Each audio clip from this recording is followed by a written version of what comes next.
doing Species, I showed up in a room with a bunch of incredibly seasoned actors. I'd never acted before other than in TV commercials, and it was the dream of all dreams. And to be in a film, whether it was going to be multiple films, one film in my life, I was so thrilled to be there and do it. When you look back at Syl, that character, she's an icon. You're an icon. You know that, right? Do you have a favorite scene in Species? One, two, or three?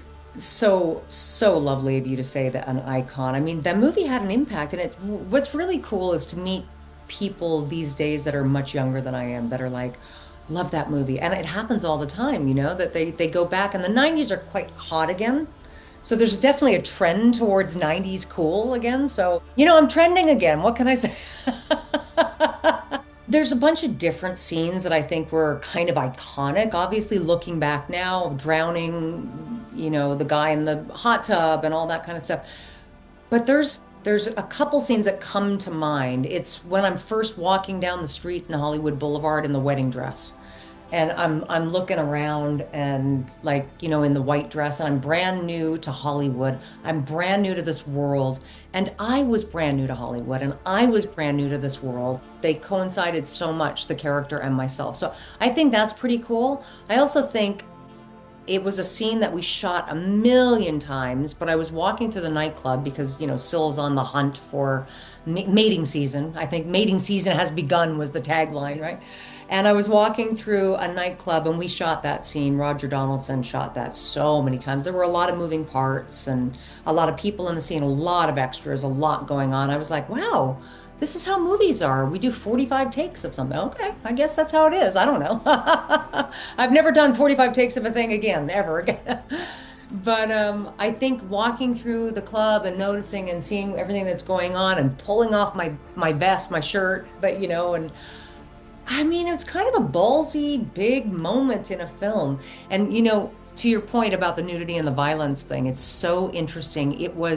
I spent a year traveling around the world promoting that film, and everybody was obsessed with the nudity, which to me wasn't that big of a deal, but I don't know why I was shocked that it was a big deal for everybody else, including my family. And everybody else in the world made it such a huge thing, and it was the topic of conversation. And it's so funny now, you look around and what people are doing on TV, it's almost like nobody doesn't do nudity.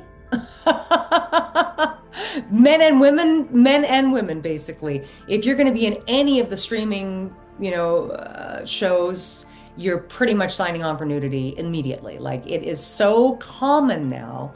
And nobody makes it about that all the time. But at the time that I did it, it was the talk of the town. So it's interesting how times change, It's funny. For me, I was like, I'm going to do a movie having zero idea what it would turn into and how it would impact my entire life from 1994 on. It had a massive impact on my life. And overnight, I became sort of famous. And that was really trippy and weird. And I was not used to that. It was a weird thing. And I kind of wasn't ready for that on some level, in terms of I was thrown out there to every studio head and everybody wanted to do something with me, and I was really unprepared, but I'm super grateful for it. It changed my life. And so, I'm sitting here with a Species Giger's poster behind me right now, which, by the way, was in my garage for years.